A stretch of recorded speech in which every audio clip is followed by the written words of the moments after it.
Figuring out who I was after football was probably one of the hardest things, and I'm still doing it to this day. My head coach, I went in to him whenever I kind of decided to do the medical retirement, and he said to me, he said, "What are you passionate about?" And I said, "Fashion, lifestyle, and traveling." And he said, "Then do it, and do it the best you can."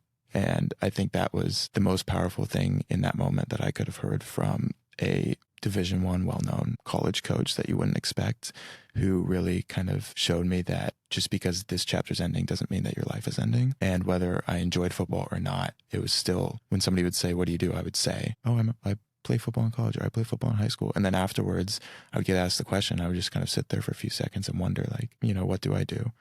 And getting to a point where you know what to say is probably the hardest thing. To me, it really struck a chord hearing your coach say that. Mm-hmm.